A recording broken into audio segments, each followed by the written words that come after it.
بسم اللہ الرحمن الرحیم۔ السلام علیکم دوستو، پارکر ٹی وی میں آپ سب کو خوش آمدید۔ امید ہے کہ آپ خیر سے ہوں گے۔ آج کی اس ویڈیو میں ہم گرناتا اسپین کے الحمرا پیلس کے بارے میں معلومات فراہم کریں گے، جو گرناتا اسپین کے سب سے مشہور مقامات میں سے ایک ہے۔ اس ویڈیو میں ہم آپ کو یونیسکو کے اس عالمی ثقافتی ورثے کی بھرپور تاریخ اور شاندار خوبصورتی سے آگاہ کریں گے۔ ویڈیو شروع ہونے سے پہلے آپ سب کی خدمت میں گزارش ہے کہ اس چینل کو سبسکرائب کریں اور بیل آئیکن کا بٹن دبائیں تاکہ اسی ویڈیو کے ساتھ ہم ایک دوسرے کے ساتھ جڑے رہیں۔ حصہ 1، الحمرا محل کی تاریخ۔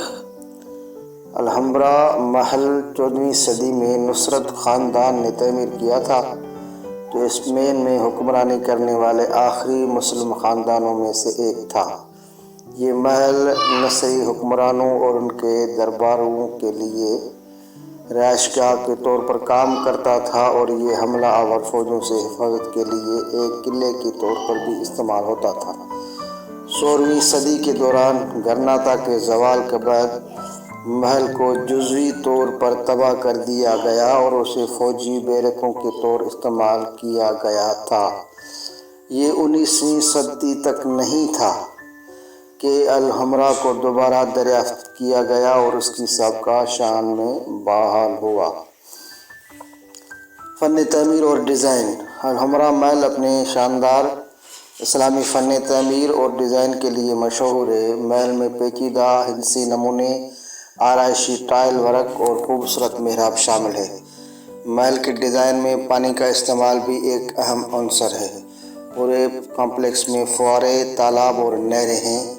ان میں سب سے مشہور کورٹ آف دی لائنز ہے، جس میں ایک مرکزی چشمہ ہے جس کے چاروں طرف شیروں کے 12 مجسمے ہیں جو طاقت کی نمائندگی کرتے ہیں۔ Mahal complex. Alhamra palace complex کئی حصوں پر مشتمل ہے، جس میں ناصرت محلات، جنرل لیف اور الکذابہ شامل ہے۔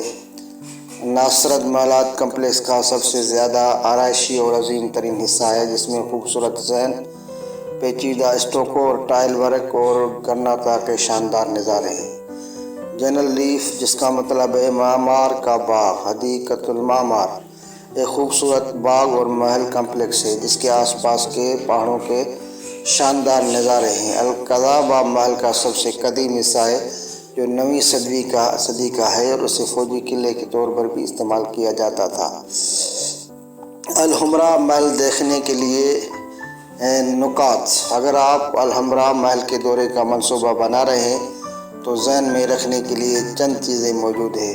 سب سے پہلے لمبی لائنوں سے بچنے اور داخلے کو یقینی بنانے کے لیے ٹکٹ پہلے سے خرید لیے جائیں۔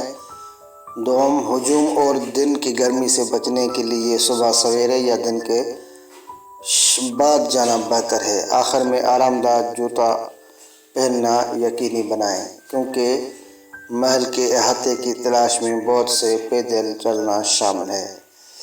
الحمرا پیلس کے اس ورچوئل ٹور میں ہمارے ساتھ شامل ہونے کا شکریہ۔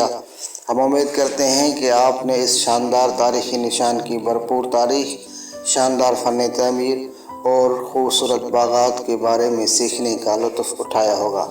اگر آپ کو ذاتی طور پر دیکھنے کا موقع ملے تو ہم اس کی بھرپور سفارش کرتے ہیں، کیونکہ یہ واقعی ایک منفرد اور ناقابل فراموش تجربہ ہے۔ ویڈیو دیکھنے کے لیے شکریہ۔